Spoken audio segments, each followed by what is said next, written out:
بسم اللہ الرحمن الرحیم۔ السلام علیکم ناظرین، میں ہوں محمد زبیر، شکریہ پرورش اور تربیت کا مصنف، اور آج ہمارے ساتھ موجود ہیں وہی سہیل محمد علی صاحب۔ ان کے بارے میں آپ جان چکے ہیں اچھی طرح کہ کلچر ان کا سبجیکٹ ہے، یونیورسٹیز میں پڑھاتے رہے ہیں، ابھی بھی پڑھا رہے ہیں، دنیا گھوم چکے ہیں، 17-18 ممالک کا کلچر اسٹڈی کر چکے ہیں، باقاعدہ آپ نے یو کے اندر پڑھا بھی ہے اور وہاں کا آپ نے ایجوکیشن سسٹم قریب سے دیکھا بھی ہے، وہاں آپ نے وزٹ بھی کیا ہے۔ آپ بتا رہے تھے کہ آپ جب اسکول گئے تو آپ نے وہاں کا سسٹم دیکھا، تو ایک گہری نظر ہے اسکولنگ کے اوپر بھی اور کلچر کے اوپر بھی۔ تو آج ہم یہ بات کریں گے کہ ایجوکیشن سسٹم کے حوالے سے اور بچوں کی ڈیولپمنٹ کے حوالے سے آج ہم بڑی بنیادی باتیں کرنے جا رہے ہیں۔ ناظرین، دنیا بھر میں اب یہ باتیں ہونے لگی ہیں کہ اسکولز بچوں کا بیڑا غرق کر رہے ہیں۔ وہ یہ بتانے جا رہے ہیں کہ بھائی اب ہوم اسکولنگ کی طرف آؤ، یا مختلف سسٹم انٹروڈیوس کروا رہے ہیں۔ وہ کہہ رہے ہیں اسکول آپ کے بچے کے لیے بہت نقصان دہ ہے۔ تو اب ہم کیا کریں، ہمارا تو اس کے بغیر گزارا ہی نہیں ہے، کیونکہ تعلیم تو بہرحال بہت ضروری ہے۔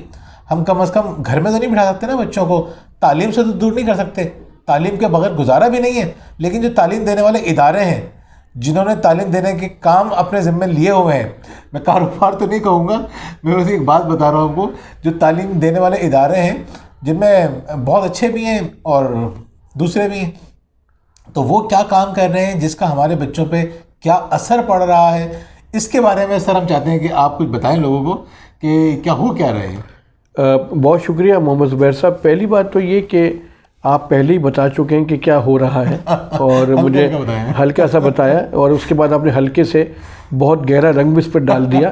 آپ نے کہا کہ جو ہے وہ بیڑا غرق ہو چکا ہے۔ صورتحال تو واقعی بڑی گھمبیر ہے، یہ بات تو ماننے والی ہے۔ پاکستان کے ایک بڑے فیمس اور سینئر فنکار شعیب ہاشمی صاحب نے بڑی پیاری بات کی تھی۔ انہوں نے کہا پورا پاکستان یہی راگ الاپتا ہے کہ پاکستان کا جو تعلیمی معیار ہے وہ گر چکا ہے اور وہ نیچے آ چکا ہے، لیکن میں اس بات سے بالکل اتفاق نہیں کرتا۔ اس کی وجہ یہ ہے کہ جب پاکستان کا تعلیمی معیار بڑھا ہی نہیں تو گرے گا کیا؟ تو ایسی صورت میں یہ جو بات چاہے مذاقن کی ہو یا انہوں نے اس طرح سے بات کا اظہار کیا ہو، ایک بڑی سنجیدگی ہے اس جملے کے اندر، اور جو باتیں آپ نے کی وہ بڑی یونیک ہے اس طرح سے کہ پاکستان میں آپ یہ دیکھیں کہ تعلیم ایک کاروبار کی حیثیت سے آگے بڑھی ہے۔ ایک زمانے میں اسکول اس لیے کھولے جاتے تھے پرائیویٹ لیول پہ کہ کوئی خاندان تھے، کچھ افراد تھے جو پاکستان کی ترقی اور تعمیر چاہتے تھے، اور وہ چاہتے تھے کہ ہمارے بچے، ہماری نسلیں، ہماری یہ جنریشن جو ہے وہ اس قابل ہو کہ وہ کل کو پاکستان کو اچھے طریقے سے سرو کر سکے۔ لیکن پھر ہوا یہ کہ جب پورا ملک بازار بن گیا تو پھر اسکول یا درسی جو ادارے ہیں، تدریس کا کام کرنے والے جو ادارے ہیں، انہوں نے بھی اپنے مشن کو بدل دیا۔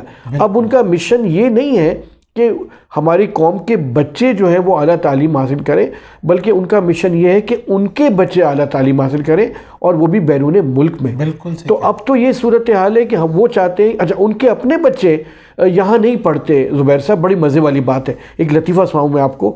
ایک صاحب تھے، وہ کھانا کھانے کے لیے ایک ہوٹل میں گئے، اور کھانا کھانے جب ہوٹل میں گئے تو کھانا جب انہوں نے کھایا تو ان کو بڑا غیر معیاری لگا۔ تو انہوں نے فوراً سے چلا کے کہا کون ہے مینیجر اس ہوٹل کا؟ تو ایک صاحب بھاگے آئے، بولا جی مینیجر صاحب تو نہیں ہیں، وہ سامنے والے ہوٹل میں کھانا کھانے کے لیے گئے ہیں۔ تو بولا کہ وہ یہاں کیوں نہیں کھاتے؟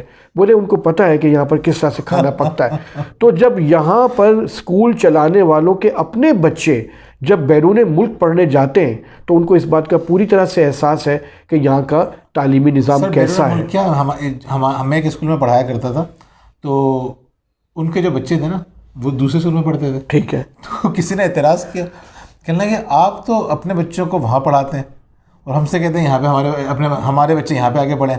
کہنے لگے افورڈ کر سکتے ہو تو وہاں پہ پڑھوا لو، میں تو افورڈ کر سکتا ہوں۔ بالکل ایسا ہی ہے، بالکل بہت خطرناک ہے۔ اور پھر آپ دیکھیں اصل بات کیا ہے، اصل میں ہر بچہ، ہر اسٹوڈنٹ جو ہے وہ اپنی ذہانت میں اور اپنی انفرادیت ہے اس کی، وہ بڑا ذہین ہے۔ اچھا، ذہین ہونے کے باوجود آپ کو پتہ ہے کہ ذہانت کسی ایک چیز کا نام نہیں ہے، ذہانت مختلف ذہنی صلاحیتوں کا نام ہے۔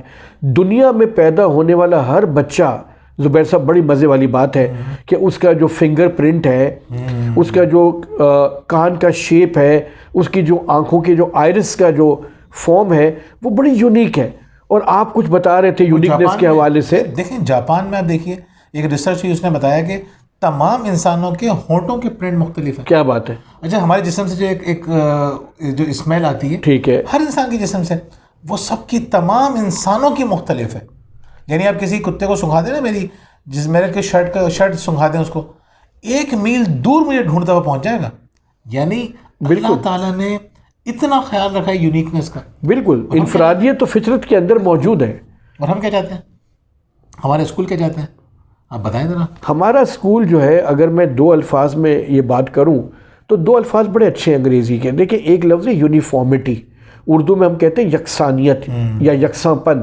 آپ نے دیکھا ہوگا کہ 3 جگہوں پہ لوگ جو رہتے ہیں وہ ایک طرح کا لباس پہنتے ہیں. فیکٹری میں آپ نے دیکھا ہوگا اکثر فیکٹریز میں ایک خاص طرح کا لباس پہنا جاتا ہے. ورکر جو والد ہیں، وہ جو لوور لیول پہ جو نچلے سطح پہ جو لوگ کام کرتے ہیں، ایک تو ان کا ایک یونیفارم ہوتا ہے.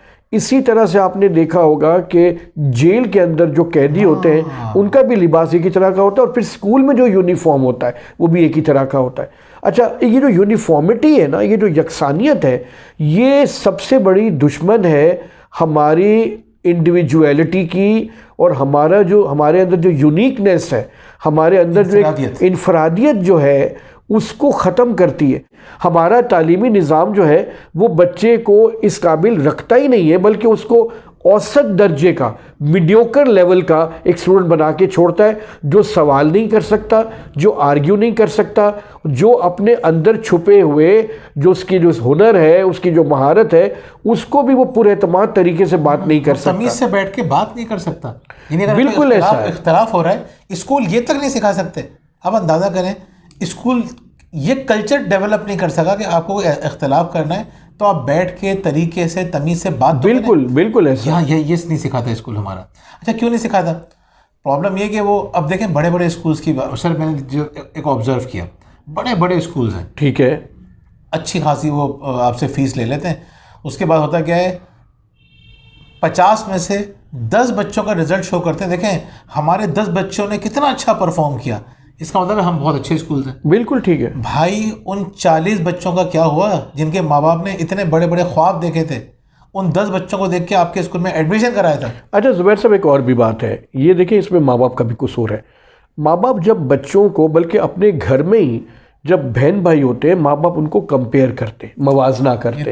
دیکھیں موازنہ کرنا یونیکنیس کو کل کرتا ہے. ہر بچہ مختلف ہے، اور ماں باپ کا یہ فرض ہے کہ وہ بچوں کو غور سے دیکھیں کہ میرے اس بچے میں ایسی کیا خاص بات ہے جو میرے باقی بچوں میں نہیں ہے، اور رسپیکٹ دے، احترام کرے اس خاص خوبی کا جو اس بچے میں وہ موجود ہے. سر لیکن اسکولوں نے تو کہہ دیا نا کہ سب ایک جیسے ہونے چاہیے. اچھا بالکل. اچھا کلاس میں بھی کیا ہوتا ہے، دیکھو وہ خاموشی سے بیٹھا ہوا ہے، تم خاموشی نہیں بیٹھ سکتے. اچھا یہ اتنا اچھا پڑھتا ہے، تم نہیں پڑھ سکتے. بالکل ٹھیک ہے. اچھا اس سے نقصان کیا ہو رہا ہے، خطرناک نقصان. ماں باپ نے بہن بھائیوں کو کمپیئر کیا، بہن بھائیوں کی آپس میں نفرت شروع ہو گئی. بالکل ایسا مقابلے کا رجحان پیدا ہو گیا. بالکل ٹھیک. ایک بہو کو دوسری بہو سے جب کمپیئر کیا جاتا ہے تو دونوں میں نفرت ہو جاتی ہے، دونوں کے آپس میں کوئی لڑائی نہیں ہوتی. بالکل ٹھیک ہے. لیکن نفرتیں پیدا ہونا شروع ہوتی ہیں، پھر اختلافات بھی ہوتے ہیں.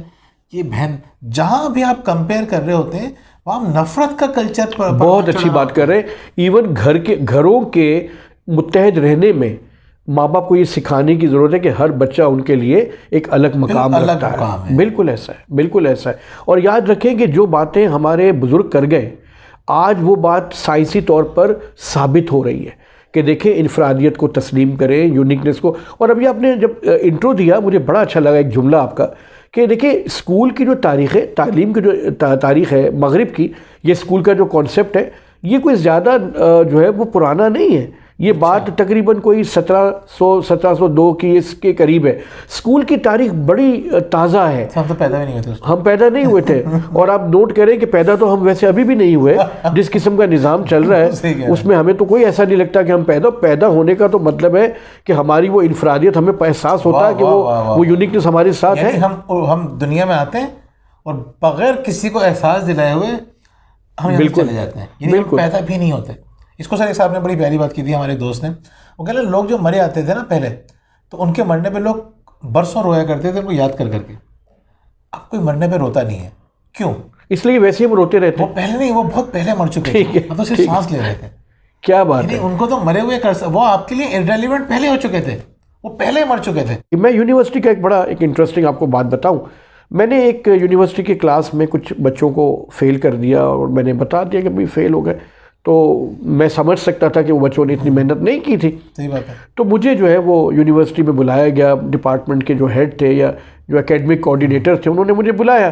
انہوں نے کہا سہیل صاحب آپ آئندہ پڑھانا چاہتے ہیں اس یونیورسٹی میں؟ اچھا. تو میں نے کہا جی میں پہلے بھی پڑھاتا رہا ہوں اور اب بھی پڑھا رہا ہوں اور میرا ارادہ آئندہ بھی پڑھانے کا ہے. تو انہوں نے کہا اگر آپ کا آئندہ کا بھی ارادہ ہے پڑھانے کا تو ایک بات ذہن میں رکھیں کہ بچوں کو آپ نے فیل نہیں کرنا. اس لیے فیل نہیں کرنا کہ اب یہ بچے ہمارے اسٹوڈنٹس نہیں رہے. تو میں نے کہا نہیں اسٹوڈنٹس تو وہ ہیں. انہوں نے کہا نہیں اسٹوڈنٹس تو ہیں لیکن اب ان کا درجہ جو ہے وہ کلائنٹ والا ہے.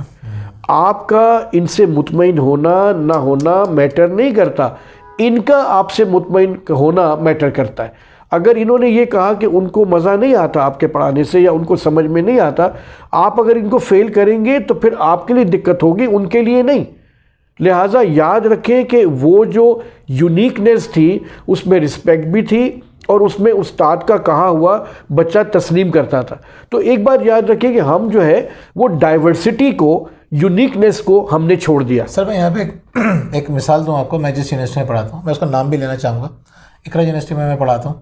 تو وہاں پہ انہوں نے ہمیں بلایا, ڈائریکٹر امتیاز صاحب بہت شاندار آدمی ہے. ٹھیک ہے. مجھ سے کہنا ہے کہ دیکھیں, انہوں نے میٹنگ میں سب سے کہا کہ ہم نے آپ سے کب کہا ہے کہ آپ بچوں کو پاس کریں, ہمیں مارکیٹ میں ہاف کوکڈ پروڈکٹ نہیں بھیجنی. کیا بات ہے. بچے سے خوب محنت کروائیے, بچہ محنت کرے تو اس کو پاس کریں. آپ اس کو پاس کر دیں گے وہ محنت کرنا چھوڑ دے گا. بالکل ٹھیک ہے. کہ ہمیں بھائی بچوں کو مطمئن نہیں کرنا, ہمیں بچوں کو تیار کر کے مارکیٹ میں بھیجنا. بہت اعلیٰ, بہت اعلیٰ. دیکھیں ایسے لوگ بھی ہیں. مجھے ان کی بات اتنی اچھی لگی. انہوں نے کہا آپ کے اوپر کوئی برڈن نہیں ہے, کوئی آپ سے آگے نہیں کہے گا کہ آپ نے بچے کو فیل کیوں کیا. ہاں لیکن اگر آپ نے بچے کو فیل کیا ہے تو یہ بچے کا بھی رائٹ ہے کہ وہ کہے بھائی مجھے کاپی دکھا. محمد زبیر صاحب ایک بات سمجھنے کی ضرورت ہے کہ یونیفارمٹی لائف نہیں ہے, ڈائیورسٹی لائف ہے, تنوع زندگی ہے اور ہر شخص منفرد ہے. اگر تعلیمی ادارے وہ انفرادیت کو اجاگر نہیں کر سکتے تو ماں باپ کا کام ہے کہ بچوں کو ایسا موقع دیں, ایسا ماحول دیں, ایسی صورتحال دیں جس سے وہ اپنے اس انفرادیت کو سامنے لا سکیں اور پھر وہ اپنی سوسائٹی میں ایک بیسٹ پرفارمنس دے کے اپنی ویلیو کا اضافہ کر سکیں. نہیں سر, بہت شاندار بات ہے. ناظرین, اگر اسکول اپنی ذمہ داری پوری نہیں کر رہے ہیں کسی جگہ پہ تو یہ بات سمجھ لیجئے کہ پرائس آپ کو پے کرنی ہے, قیمت آپ کو چکانی ہے. اگر آپ کا بچہ نہیں پڑھ رہا, بالکل درست, کمپیئر مت کیجئے. بہت خوبصورت اللہ تعالیٰ نے آپ کو تحفہ دیا ہے, اس کی انفرادیت کو پہچانی ہے. آپ کو نہیں پتا آپ جس سے کمپیئر کر رہے ہیں آپ کا بیٹا اس سے کتنا زیادہ اچھا پرفارم کر سکتا ہے, کتنا زیادہ آگے نکل سکتا ہے اگر اس نے صرف اپنی انفرادیت کو پہچان لیا. ہم بعض اوقات یہ دیکھتے ہیں کہ ایک بچے کو ہم بعض اوقات مجھ سے والدین بات بھی کر رہے ہوتے ہیں, کہتے ہیں کہ دیکھیں ہمارا بچہ کچھ کر نہیں رہا. جب میں بات کرتا ہوں تو مجھے اندازہ ہوتا ہے والدین اس کو ایک اوسط درجے کا ایک انسان بنانا چاہ رہے ہیں اور اس کے اندر ایک عظیم انسان بننے کی, بڑا انسان بننے کی, اچھا انسان بننے کا پوٹینشیل موجود ہے. بالکل بالکل. جس چیز کی صلاحیت اس کے اندر موجود ہے اس کو اپریشیٹ کیجئے, کمپیئر مت کیجئے. آہستہ آہستہ آپ دیکھیں گے جو کام آپ کروانا چاہتے ہیں وہ سارے کام کرے گا. ہم یہ نہیں کہہ رہے کہ اگر بچہ ایک سبجیکٹ میں کمزور ہے تو آپ کہتے ہیں بھائی چھوڑ دو, نہیں. ہم کہہ رہے ہیں کہ اس کی انفرادیت کو پہچانتے ہوئے جس چیز میں وہ اچھا پرفارم کر رہا ہے اس میں اس کو اپریشیٹ کیجئے. اس کا فائدہ یہ ہوگا کہ جس میں آپ اس کو بہتر کرنا چاہتے ہیں آہستہ آہستہ وہ خود اس کی طرف آئے گا. اور اگر آپ نے اس کو کمپیئر کرنا شروع کر دیا, تنقید کرنا شروع کر دی, تو جو اچھا کر رہا ہے وہ بھی خراب ہونا شروع رہے گا. بہت وسیع موضوع ہے یہ. اس موضوع پہ سر ہم آپ کو دوبارہ زحمت دیں گے, دوبارہ آپ سے بات کریں گے, کیونکہ اس پہ ہمیں بار بار بات کرنے کی ضرورت ہے, کیونکہ نقصان ہمارے بچوں کا ہو رہا ہے. انشاءاللہ اگلی ویڈیو میں پھر آپ سے ملاقات ہوگی. تھینک یو سو مچ. اللہ حافظ.